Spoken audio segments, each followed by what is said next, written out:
What if I told you the Division 2 might not survive 2025? Ubisoft's in financial freefall. The Division 3?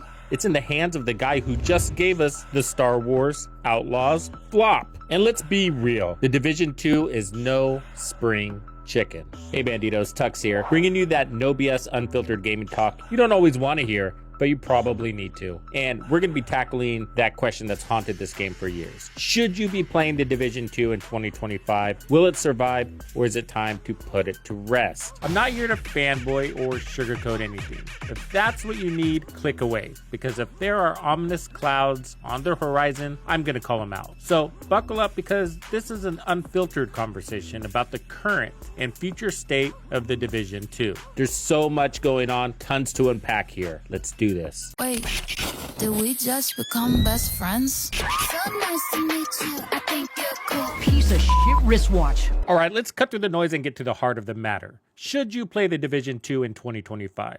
Well, here's the lowdown. The Division 2 is a solid looter shooter with immersive world design, compelling lore, and engaging gameplay. It's easy to get hooked, which explains the small but dedicated community that's stuck around. From a game design perspective, it's a thumbs up. And it's so cheap right now, it's kind of crazy. But, and it's a big but, the next 6 months are absolutely critical. Why? Because 2025 is stacked with heavy hitter game releases, and Ubisoft's messy handling of the franchise could push the Division 2 further into obscurity. It would be completely naive to ignore Ubisoft itself is in chaos when evaluating the future of the Division franchise in 2025. Delays, cancellations, and financial turbulence scream instability. Experts are even speculating that Ubisoft's restructuring and potential privatization could shake its franchises to the core. That puts a giant question mark over not just the Division 2's longevity, but also over the viability of the Division 3. So forget any spoon-fed toxic positivity or blind nostalgia. If you're thinking about playing the Division 2 in 2025, you need to see the big picture. Let's zoom out and take a closer look. First, let's talk about Ubisoft. It's no secret they've had a rough go of it lately. Financial budgets, delays across their entire portfolio, and some, let's call it creative decision making, have left their reputation in the red. At Massive Entertainment, the studio behind the Division 2 hasn't exactly been knocking it out of the park in the community management department. Updates are slow, communication is cryptic, and promises, well, they're often broken or underwhelming. Let's add some gasoline to the fire, shall we? Juice Van Drunen recently predicted that Ubisoft might be headed for privatization or even dismantling in 2025. In his newsletter, he pointed out Ubisoft's nose-diving stock price, dropping from $28.19 to $12.30, making the company a prime takeover target.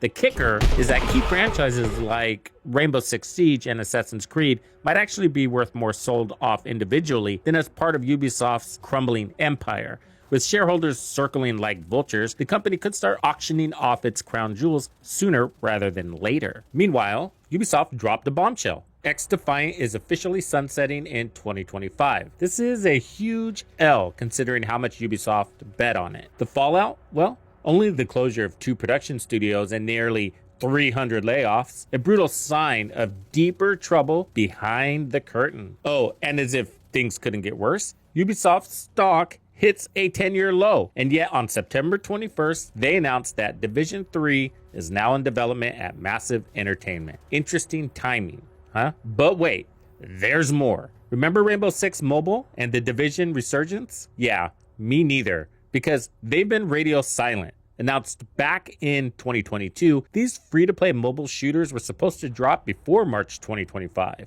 Now, both have been delayed indefinitely, with Ubisoft saying the devs need more time to meet expectations. Translation: Ubisoft's house is on fire and no one knows if the sprinklers even work. All right, let's talk about the delay of Assassin's Creed Shadows and what it means. So Ubisoft pushed the game's release from November 2024 to February 14th, 2025. Happy Valentine's Day. This isn't just a minor scheduling change, it's a big deal for Ubisoft. The delay has already had financial repercussions, with Ubisoft shares dropping over 17% following the announcement. That's crazy. The company also lowered its financial forecast, signaling that the postponement is hitting their bottom line hard. For players, the delay could be a double-edged sword. On one hand, it might mean a more polished and complete game at launch, which is always a good thing. On the other hand, it could also indicate deeper issues within Ubisoft's development process, especially considering the recent controversies surrounding the game. In the end, while waiting a bit longer might be frustrating, if it leads to a better gaming experience, it could be worth it. However, the financial and reputational impact on Ubisoft is already unfolding, and it remains to be seen how they'll navigate these changes leading up to the new release date. Now, here's why this matters. What is a more lucrative franchise for Ubisoft?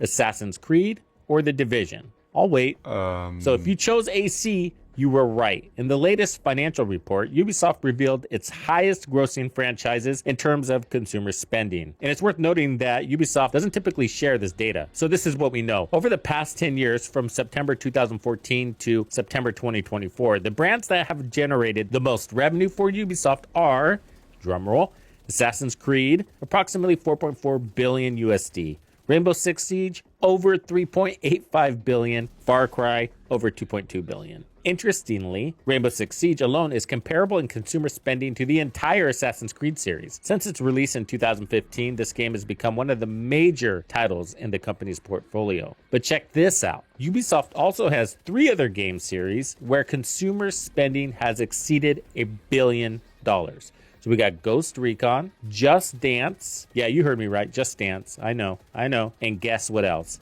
The Division. They didn't disclose precise data for each franchise, but the Division franchise delivering over $1 billion to the Ubisoft portfolio is nuts. You'd think that amount of money would make a statement to the publisher, but apparently $1 billion isn't good enough for Ubisoft to give it priority support. But it's probably big enough to catch the eye of another, and if that Joost Van Drunen fellow is correct and Ubisoft starts selling off its assets, this would be a prime candidate. Let's talk about Star Wars Outlaws, the latest game from Massive Entertainment. It dropped in August 2024 with big promises of a Han Solo style adventure, but landed more like Jar Jar Binks. I hate that guy. Critics slammed it for repetitive gameplay and shallow mechanics. Polygon even called it visually stunning, but ultimately boring. Ouch. But I gotta say, that description sounds like a typical Ubisoft open world game, doesn't it? So the sales, not great. So Outlaws sold just 1 million copies in its first month. I know that sounds great, but for a Star Wars title, that's extremely disappointing.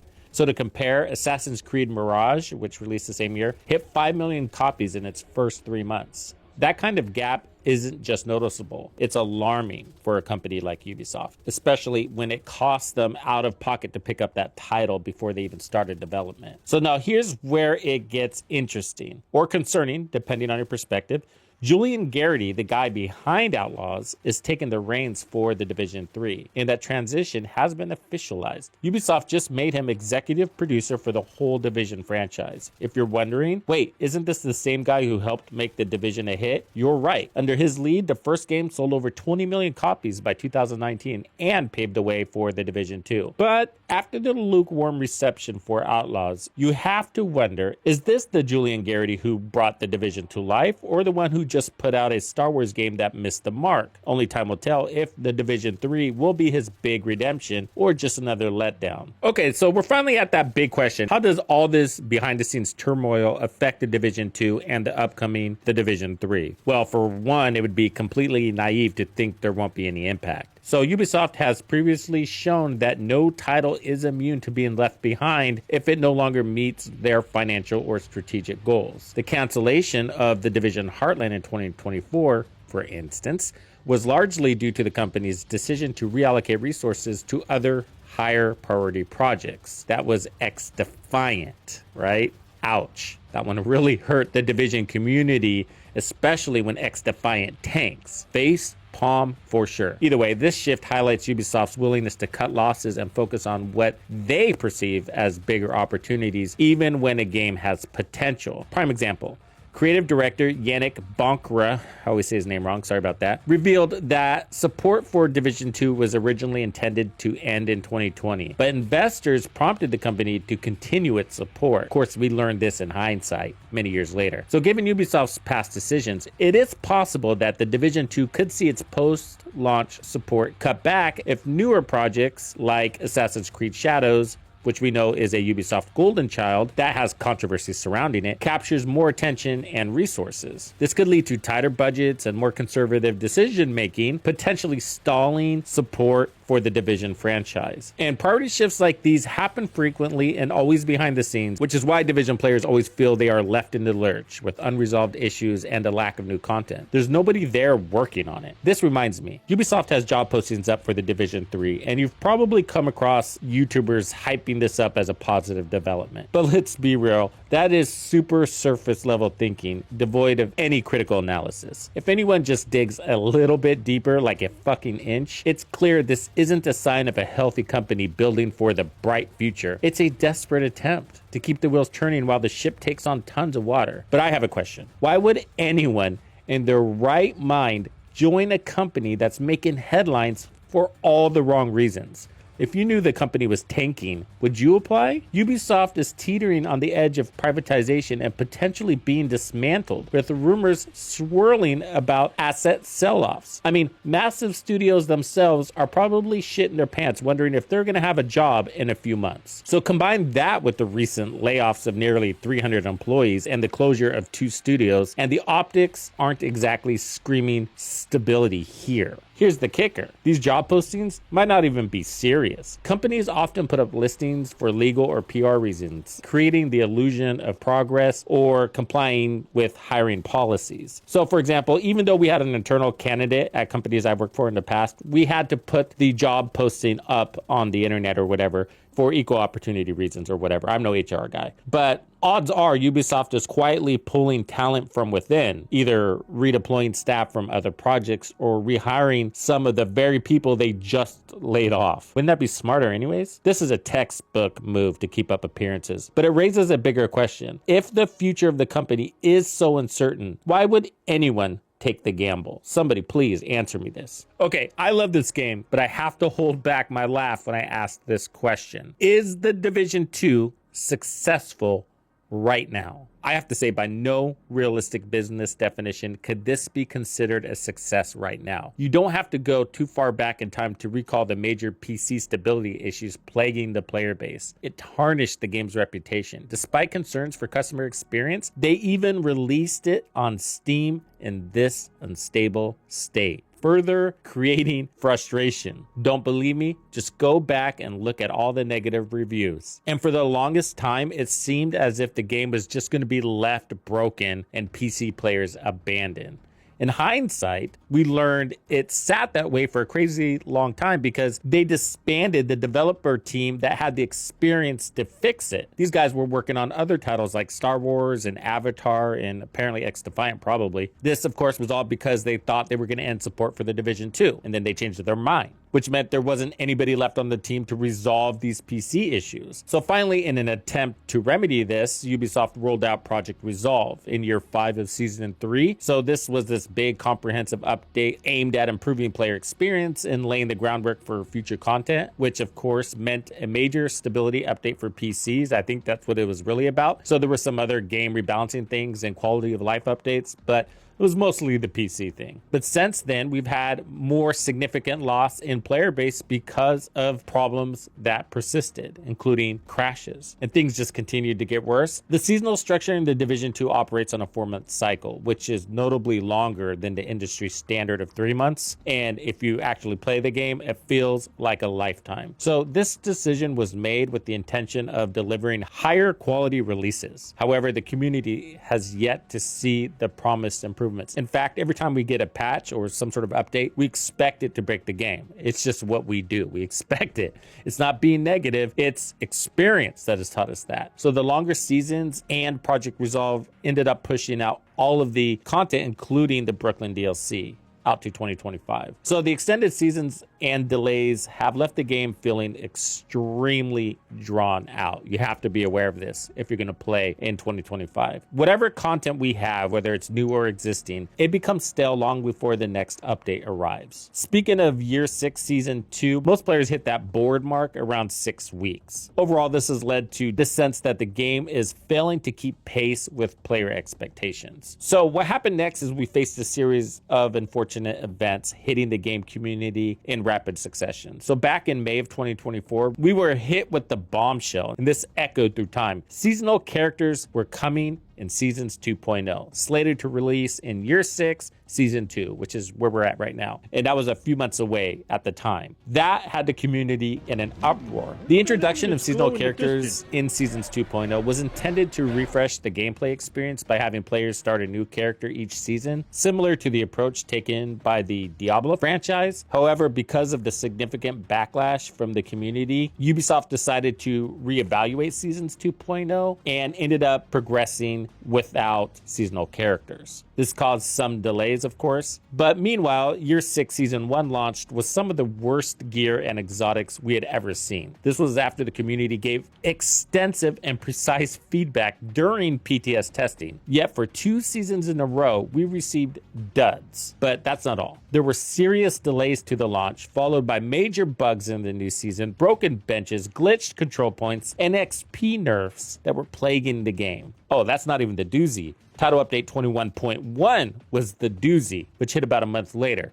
So after a 3-hour delay, the game was absolutely broken. Old bugs were reintroduced, and so numerous they seemed to reach every corner of the game. All this while the game has been losing players since the introduction of the idea of seasonal characters. And remember, Project Resolve was supposed to give us more quality releases. That was not the case. In the end, all we had was lost time. So this 21.1 game-breaking patch, a month went by and the community had yet to have a stable game. Finally, Seasons 2.0 was introduced, and that gave us a new seasonal structure with modifiers, which in the end significantly shifted the game dynamics. However, bugs and tuning issues led to an extremely divided community. So I put up a poll, and in the end, it turned out that half the players had either opted out of using modifiers or had left the game entirely. And those players that are playing without modifiers are going to start feeling, if they already haven't, forgotten, potentially leading to further departures, because as far as we know, the devs are dug in on seasonal modifiers, and we're only going to be getting more of them. But the real problem was the quality of release. These things needed to be tuned back,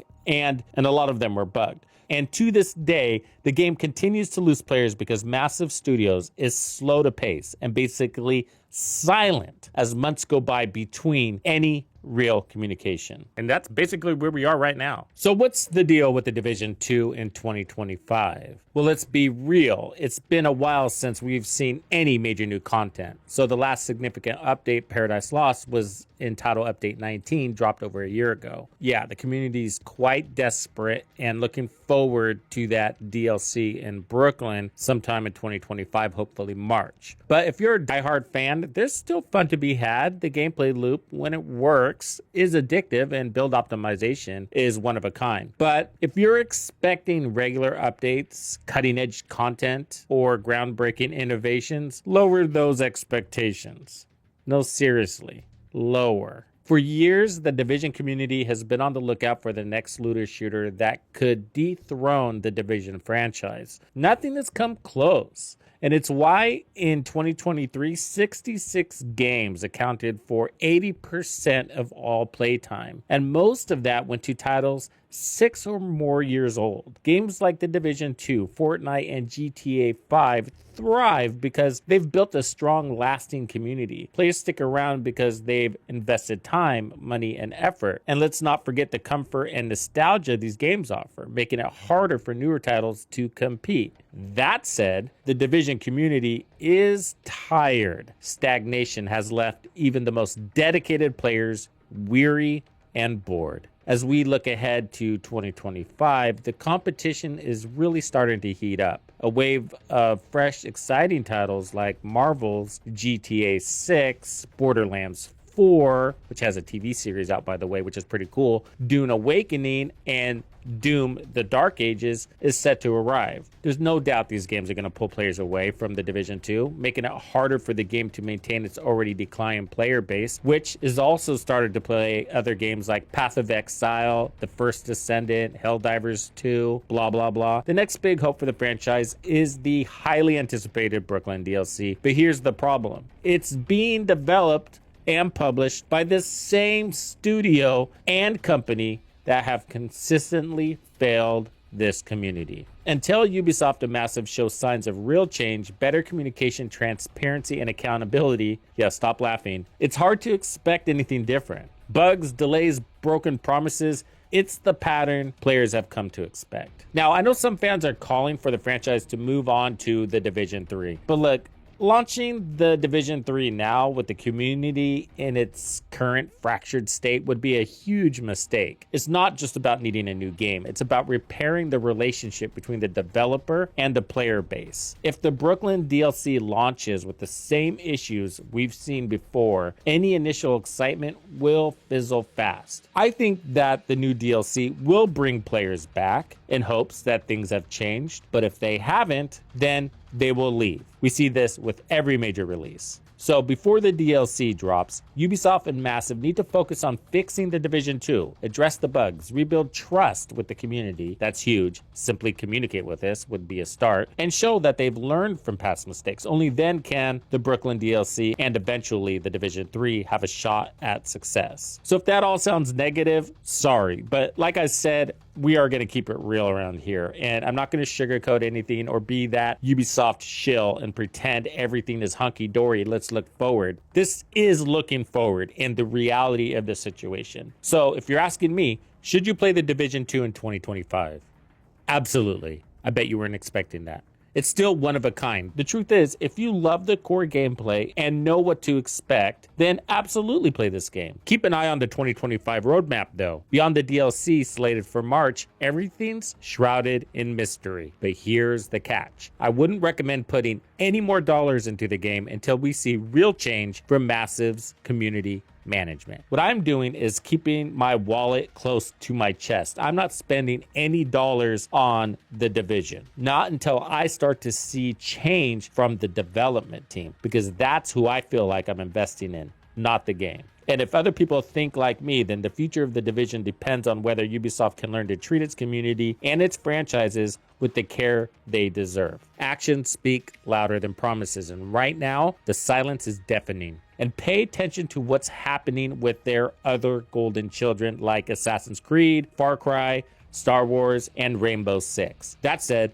now's the perfect time to start exploring other games. The uncertainty surrounding the Division franchise and the snail's pace of progress makes it hard to bet your gaming future here. There's a whole gaming world out there waiting, and honestly, it's better to have options in case the storm clouds over Ubisoft don't clear up anytime soon. So, what do you think? Thank you for hanging out with me. I'm Tuxedo Bandito, and if you found this video helpful, be sure to hit the like, subscribe, and turn on your notifications so you don't miss out on the good stuff I have coming for you. And if you like content like this, be sure to check out the video I have recommended for you right here. If you have anything you would like me to cover, be sure to let me know in the comments below. And thank you to all the channel members and donors who make things possible. Tux Nation wouldn't be the same without you. When you buy a game from Ubisoft, enter the creator code Tuxedo Bandito to support the channel. Easy peasy. Wait, did we just become best friends?